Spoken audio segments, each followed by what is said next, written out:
Hey folks, I just finished doing a talk in the Ideal Home Show for 3 days. It's a live 30-minute talk. It's not really scripted. It's just me on a stage with some slides behind me explaining what's going on. So I recorded a talk on a GoPro, so apologies. It looks a bit odd, but the sound is crispy good. It's recorded on really good microphones, so it does sound okay. So I just put up the recording of the whole thing. This whole heap of you reached out trying to find where the slides would be and what the talk was about, and they couldn't be there from the UK and so on. So hopefully you like it. If you like it, hit the subscribe button. If you want to share it, you want to have more discussions like that here on YouTube, I certainly will do it. I'm currently researching bits and pieces around to do some more stuff on how much CO2 emissions that electric cars actually put out because of the way energy we generate here. Lots of things going on. Hit the subscribe button. Hit the like button, leave me a comment down below. I'm aware that some of the little details in it might be slightly wrong, or you might think it's just this is no good, this is not what I think it is. Doesn't matter, leave me a comment, I want to know what you think. Thank you very much for watching, and I'll be back at the end to sum it all up. Hello everybody, it'll fill up in a few minutes. My name is Bobflavin, I'm a motoring journalist. I just talk about cars. I don't sell cars, I don't sell EVs, I don't sell the things that you buy to fix an EV. I have no skin in the game whatsoever, and most car companies would rather I don't talk about the cars the way I do, because I talk about them from the consumer point of view. So what you're going to get from the car and how you're going to use them. And electric cars, this is how to choose your next car. It's what you need to do at home. The next speaker after me is the SEAI, who deals with your grants and things for your home chargers and for the cars themselves. So they'll be on, they'll answer a lot of your questions on that too. So I won't cover too much of what they're going to talk about, but the grants go to the wrong place. So what a motoring journalist does is test cars. So I test every new car that's on the market. I don't test exclusively EVs, I test everything. So all the cars, but all these cars are tested as well. We've all these brands here. There's multiple other brands on the market. So don't take it that these are the only ones, but these are the good ones. These are the ones who want to come along and show you the car, right?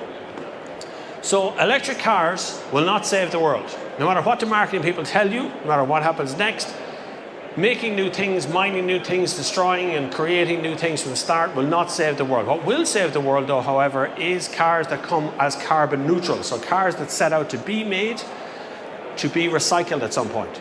A car has to have an end of life, and recently a lot of EU car companies got investigated for what they're doing with their end of life vehicles, where they're going, because they're ending up in holes in the ground and pits and scrap yards, and they're not being recycled. And this is what we need to focus on. It's not just the emissions from the car, the CO2 stuff, the NOx coming out the back.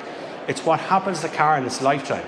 When a car becomes 20 years old, how many 30-year-old cars are left on the roads today? Like, you think back to cars that are from the 80s, from the 70s, very few are left. But there was millions of them. Between that time and this time, there was millions of cars. All those cars have gone somewhere, and we need to know where the future of these cars is going to be. Can they be recycled? Can they be used again? Can we swap out the batteries, and what happens to the batteries when they come out of those cars? All those questions I'll try and answer as we go along. So what you can really do, the instant offset of these cars, is air quality, because literally there is no exhaust pipes. Nothing comes out of these cars when they're on the road. That's not to say that the ESB companies that are supplying electricity are clean. They're not. In Ireland, yesterday, we produced 16% of renewable energy that came in from just renewable things. Everything else came from coal or gas or turf or some sort of combustion or other, and the rest of it then comes from air quality. But you can see on that map, which is a current map, that's actually yesterday's map, but it's there. Over the UK, you get some orange ones. Over Ireland here, just South Dublin, was orange yesterday. Today, it's actually more orange than it was yesterday, but there are days where large chunks of city areas like Galway, Limerick, Waterford, Cork, Dublin, Belfast, air quality isn't fantastic. And that's coming from combustion in general. It's not just cars, it's turf fires, it's coal fires, it's anything that burns creates CO2, and diesel particularly creates a gas called NOx, which is very harmful for the environment and very harmful for humans. It's cancer causing. Breathe in enough of it, you'll get lung cancer out of it. That's why that's starting to raise across the world. So the current lineup of cars, battery sizes have more than doubled since we started. So if you look back about 10, 11 years or so, Nissan released the Nissan Leaf, which is the one everybody knows about. It was the only electric car in the market, and they sold very few of them over that preceding kind of 5-6 years. But it was the one everybody's aware of. It had the smallest battery, about 25 kilowatt hours. Went up to 38, went up to kind of 42, it got bigger, but the car didn't really get much bigger. And now we've got to these ones here, which have like 77 kilowatt hour batteries and bigger than that. Likes of Tesla and stuff have put out huge batteries, massive ones. Even Ford have put out a 92 kilowatt hour battery in their Mustang Mach-E. The range of the cars though have also doubled. So all of these cars, pretty much all of these cars will achieve 500 kilometers if you try hard. And you're going to have to take your foot off the throttle. You have to watch for the wind, the temperature outside, but you will get there. You will, it is possible. But the same applies for internal combustion. So whether you have a petrol or a diesel car, that exact same problem exists. If you're going to think about wind resistance and speed, the faster you go, the more fuel you'll use. And it's the same in these. Now the only difference is you'll notice it more in these, because these have a wonderful thing called a guessometer in them, which guesses how far it's going to be able to go on the battery, depending on how you're driving. And as you drive, that number changes. So you could set off with what says 450 kilometers on the dash, and you can actually get 550, but it depends on how you just drove it. And depends on the weight and the temperature outside. So the big benefit of these cars and all of these cars that are fully electric here is they don't have big service bills incoming. So a lot of internal combustion engine cars will have a timing belt that needs to be changed. Water pumps, all kinds of things that are in that have to be changed maybe 5 to 10 years into ownership. Might not affect you if you're on a PCP, it rolls over in 3 years, you may never see these things, but if you intend to hold on a car for 10 years, 100% you're going to hit this timing belt one, which could be 900 or 1,000 euro service. But with these electric cars, all of them included, there isn't a timing belt. There's no exhaust system, but there is things like brake pads and brake discs and that sort of stuff. The normal stuff is underneath. They're slightly different. Some of the cars have more specialist tyres to suit EVs. Tyres can be a tiny bit more expensive than normal tyres, but that will come down as more EVs hit the road. So as we get further into the cycle of EVs, we're still pretty early in the EV range of things. So lots of ground up cars. Now if you look along this list here, Hyundai Ioniq 5 is a ground up electric car. So it's never been a petrol or a diesel version of that car. Same for the Volkswagens and same for the Cooper Borns. They've never been a petrol or diesel car, which is unusual because up until now we've been getting an awful lot of petrol and diesel cars converted to be electric that are sold as a full electric car. That's kind of stopping. And that means there's a lot more room in the cabin of those cars. Easy fit 5 people in those cars, 3 adults in the back seat. They come with bigger boots, there's more storage. Most of them have a front trunk as well. So you've got a boot in the back and you've got another boot up the front as well because more space on the bonnet because there's no engine in there. The problem with Ireland's a kind of a strange market. It takes a while for things to flip over. If you look at the top 5 selling cars was announced by the SIMI the other day, all 5 are either petrol, diesel or hybrid. There isn't an electric car in the top 5 selling yet. Yet, and I say yet because there is another chart that shows the top 5 selling EVs in the market, which one this year is the Ioniq 5, last year was the Volkswagen. So there's just different cars that are coming on and they're going to take top space. But overall, Irish people are still kind of choosing hybrids.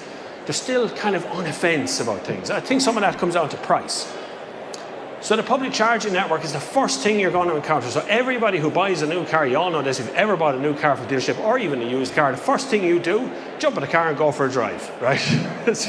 You're going to drive it home, you're going to show it to the folks, you're going to show it to the parents, the neighbours, everybody. Hopefully you're very proud of the car you just bought. That'll be probably your first time if you buy a brand new electric EV today and it's fully charged, you take it for a spin on the first day, you'll probably be very curious about the public charging network. And this is where most of the problems begin. The charging network we have is 10 years old. There is some newer ones in it, but there's ones that go back a long way and they need a bit of updating. They're still not fast enough these days. A lot of these cars can charge at 100 kilowatts, some can charge at 150 kilowatts.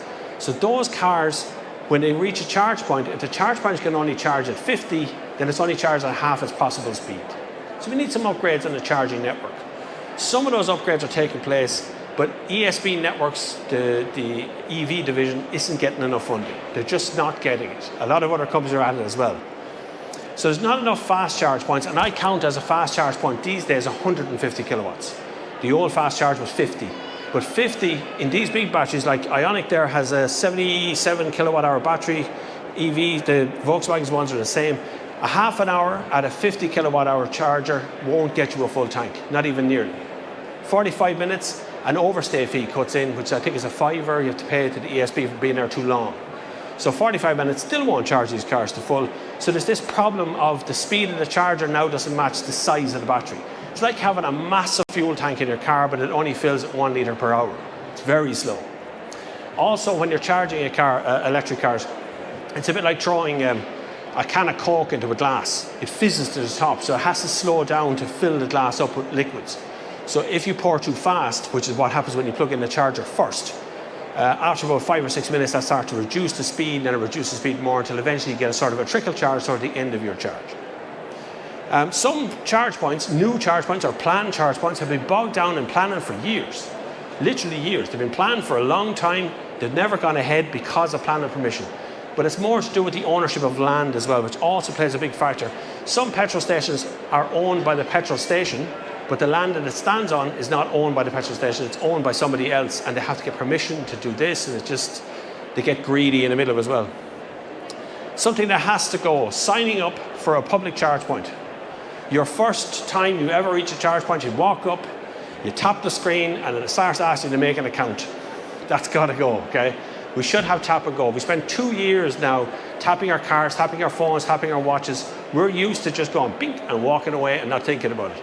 You don't need to be signing up with names, addresses, email addresses, handing over €20 to the ESB network. That's got to stop. In the UK, they've already stopped it now. More or less, every charge point can be done as a tap and go system. So other little factors you'll notice when you get to a charge point, there's no roof over any of them. I've yet to see one in Ireland that has a proper roof over it. And on a cold December night when it's raining sideways into your ear hole and you're trying to plug in your electric car, you're thinking, God, there's a lot of water going into that little charge point there. It's a fear in your mind that will play it, but it's just not comfortable either. You're charging your €60,000 car with, in the rain. Also those charge points for any people when you're driving into some of the place at night time, most of these charge points are open 24 hours a day. So you're traveling at night, you're coming home maybe from Galway or Westmeath or something, you pull into a charge point, there's no one there, it's in complete darkness, it's in the back end of a car park, there's no cameras on it. The security aspect of that is very hazardous, very, very hazardous. These are very expensive cars, they get stolen, you could be robbed. Anyone pulls in behind you, you can't just unplug these things and drive off. It's not that straightforward. You have to get out and tap your card and unplug the thing and hang it up and get back in the car. There's a big hazard there. We really need to address those big factors before we move on. Planning permission that's been given out right now, there doesn't seem to be any compulsory purchase orders. There doesn't seem to be anyone moving towards doing something innovative. We're just waiting for petrol stations to put in charge points. I don't know why we have not planned our own full-size electric charge point station somewhere in the Midlands, somewhere where the whole country is crisscrossed, where all charge points can go to. And you see these in Holland, you see them in Norway, you see them all over the place. We don't have one here, which is a dedicated full-size charge point is exactly what we need.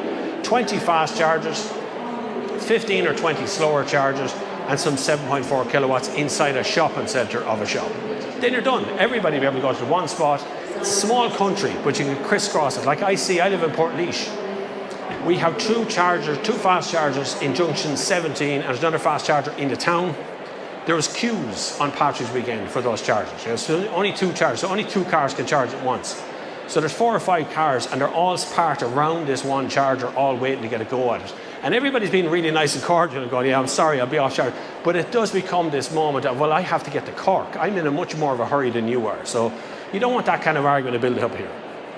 Charging at home. This is the holy grail, by the way. Charging at home is what most of you will do. If you ever buy an electric car, you will most likely charge just at home. Some people who have bought EVs have never used a public charge point, so that's totally possible too.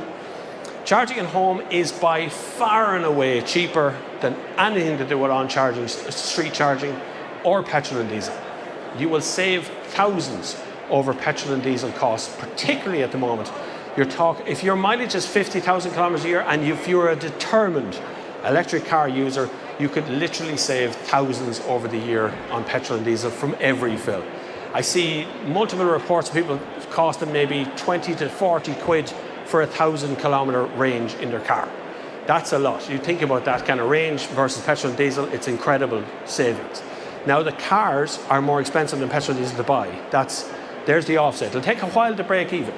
Plus you have to put in a home charging unit. You can charge from a 3-pin plug.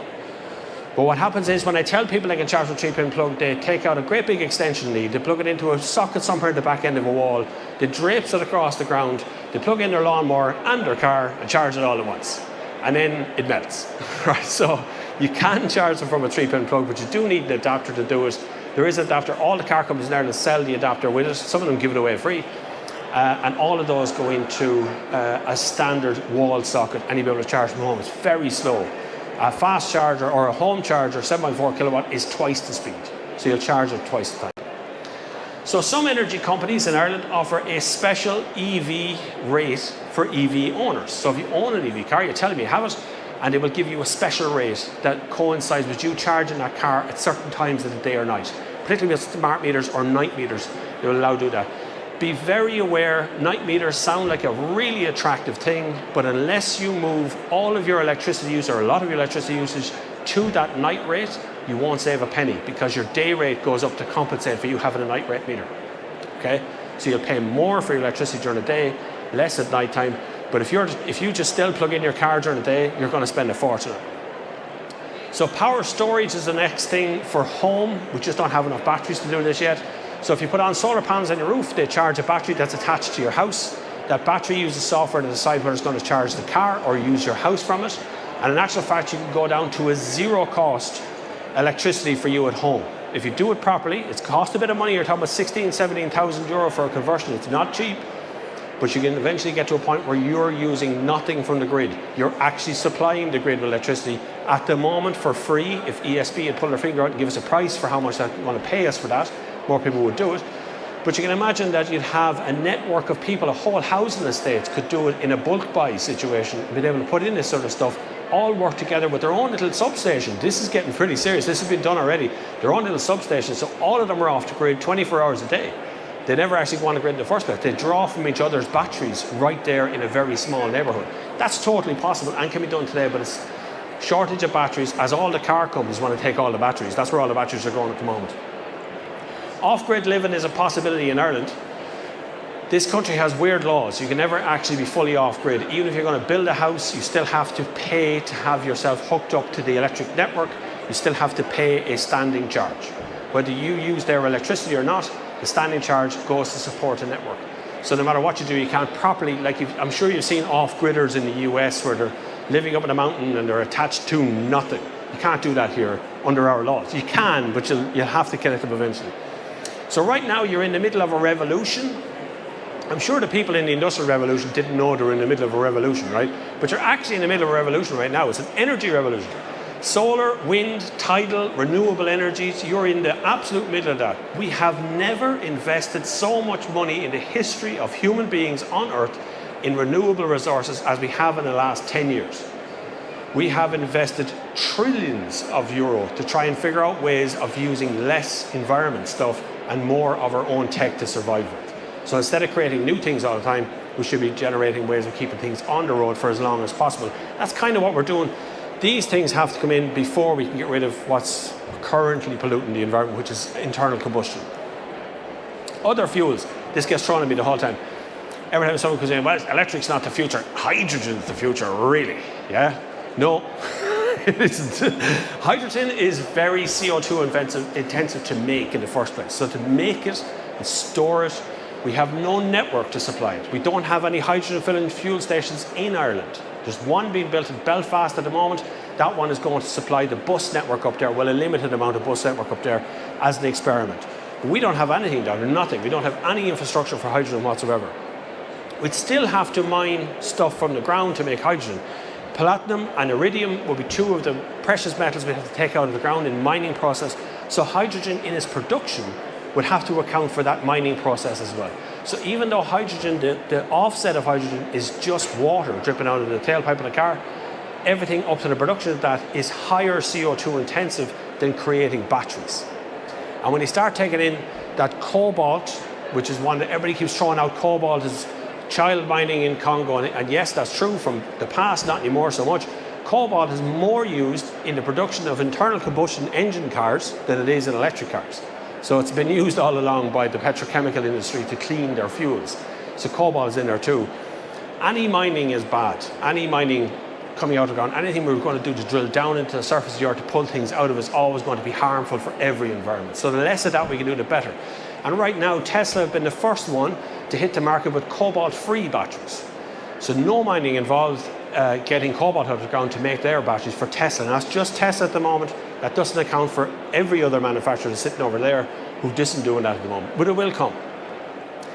Hydrogen would have a future as they're using in Northern Ireland for buses or trucks or something on a large scale where you have a big depot, lots of trucks and buses coming to and from that depot. It would work for them. There's no reason why Dublin Bus should have put in an order 2 years ago for so many diesel-powered vehicles. There's enough electric vehicles, buses on the market that we could be fully electric in Dublin tomorrow.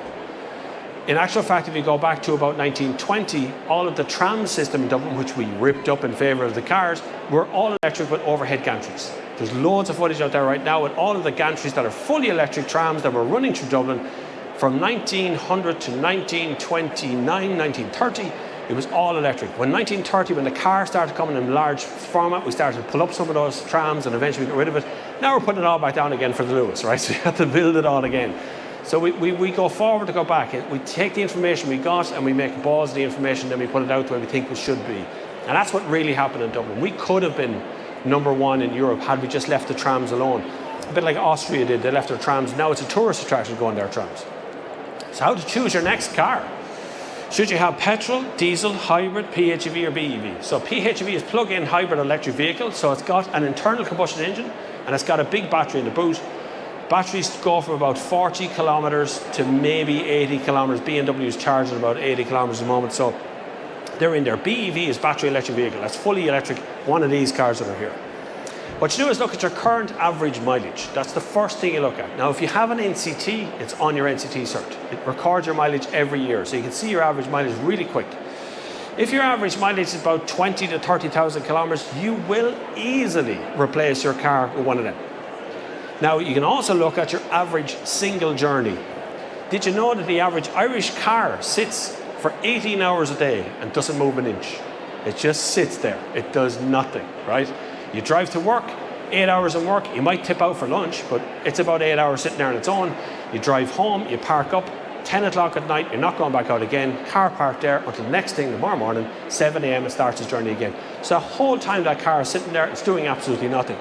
Look at your average journey. Are you dropping the kids to school? Are you picking up the shopping? Are you going to the gym? You're going to the golf course? Whatever it is, those kind of short journeys are great. The only time an EV where you have to think about a plan for it is where you have to go on a big long journey. So you're going from Dublin down to Wexford for the weekend and you're going to tow a caravan. Now that's going to require a little bit of mental arithmetic of whether an electric car can do it or not. But essentially, if you're doing that once a year, there's nothing stopping you going electric still. Most cars in Ireland park for 18 hours a day. All the cars here, every one of them, and that's the ID4, ID3, Ioniq 5, the Cooper Born, which is brand new in the market, one of the first people in the country to see it and feel it. The Fermentor, the Skoda Enyaq, which is around the corner over there. There's loads more. That's only a small selection of what's coming out. Next year there'll be a release of upwards of 100 EEVs on the market. And those BEVs will be, now some of them are derivatives of themselves, so like to be different versions of the same car, but about 100 different cars coming next year. We also have new car makers into the market as well. Polestar, Neo, MG, Brilliance. I have to be very careful how I say this, but Dongfeng and others, all Chinese companies, all starting to come into this country. Polestar is part of Volvo Group, which is part of Geely Group, which is also Chinese. So Chinese money is driving this electric revolution very quickly. They will flood the market with tons of things for you to look at electric cars. You see all the electric bicycles there, electric scooters, they're all Chinese. The cars are next on top of that. So the future for the single internal combustion engine, what I mean by that is an internal combustion engine that has no battery derivative, no mild hybrid, no PHEV, that's over. I don't think that's going to continue much beyond 2030. There'll be a few that will hold out in different territories. Mazda recently released a 3.3 litre diesel, brand new, no battery high-ups, and it's absolutely new engine from scratch. They say they're going to continue making that after 2030, but they're the only one that I know of that's actually saying that. Everyone else is saying that is the end of the internal combustion engine in just its own form. So we're going to have a mild hybrid version, a PHEV, or a full BEV version, and that's it. So plug-in hybrids is a big topic of conversation because most car companies essentially took a standard car, ripped out a bit of the boot, stuck in some batteries, a couple of motors, and away they went. And there's your PHEV all done.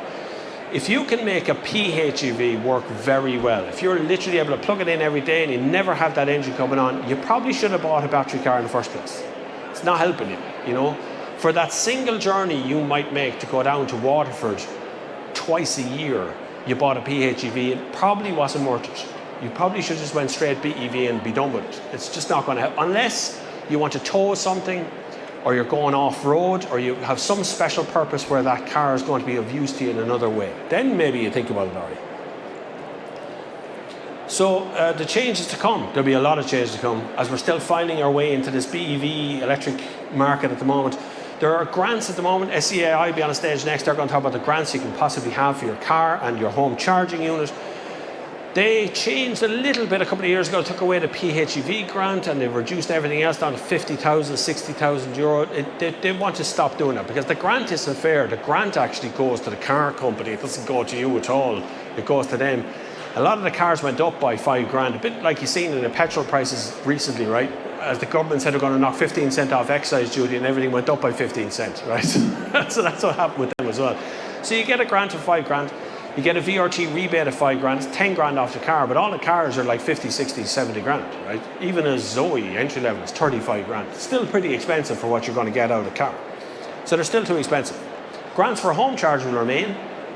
They'll move more online, but they'll remain. But the problem with the grant for the home charger, you have to have the charger installed and you have to have bought the car before you can get the grant. So you have to prove you've done those 2 things. It's kind of backwards. We kind of need to be giving the grants out before you get the home charger because they're not cheap.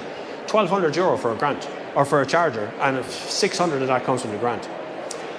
Price hikes on electricity. Electricity is going to go up. Gas is going to go up. Everything's going to go up. And as the government lose money on excise duty because you're not buying petrol, you're not buying diesel, you're all buying electricity, they'll find a way to claw that back. It's going to be a huge hole in the exchequer going into the future for sure. I have no idea what they're going to do, but the government never lose, right? The revenue never lose on that kind of tax. So they'll replace the revenue, they'll replace some way of figuring out, they'll do something where you can only charge at night time, or they'll do something that will penalise you so you get some money back out. We still have to find out what that is. Automated driving is 100% almost here. Anyone who's driven a car in the last maybe 3-4 years, you'll have active cruise control. This cruise control slows down and sees other cars, keeps you in certain lanes. It's almost here. We're literally looking at a change in legislation because at the moment the current law says you cannot take your hands off the wheel while driving. Okay, so that's the actual law. So right now, every time you take your hands off the wheel, the car starts to remind you and put your hands back on the wheel. Even when they're on the wheel, something to remind you. So that's there as well. Things that are probably going to go will be something like dealerships will start to disappear. We'll start to lose some dealerships along the way. We've already lost a good few over the last 5-6 years. Even the last 10 years, I've seen a lot of dealerships disappear. There'll be more of them go too because the likes of Volkswagen, I think every car company here has actually mentioned something or another that they want to sell directly to you. Even Renault has been selling through Amazon for the last 6 years in France. So nobody wants dealerships anymore, not the car companies. You probably do, the consumer probably does, you want to test drive your cars and stuff. But these guys say, you know what, you can probably buy a car sight unseen. Because that's what happened with Tesla. So they're doing it too. Polestar, another one coming on the ground, they're doing the same thing as well. So they're all starting to move to the point where they want to get rid of the dealerships. So to sum it up really, now is a good time to move to these guys. There isn't really a supply problem that's going to continue for very long. We have some supply issues now with batteries, Ukraine war happening right now as well. Bits and pieces are made by cars by Russia. Russia is the biggest producer of aluminium in the world, so that's what makes all these cars. So there's a huge problem with that, but I think that'll disappear very soon as we start to find out. More choice is going to come next year. I'd say next year this will probably double in size. Every year I've done this talk, that range of cars that has come along with me has gotten twice as big every year. Now it's 4 or 5 car brands now. So it'll keep coming.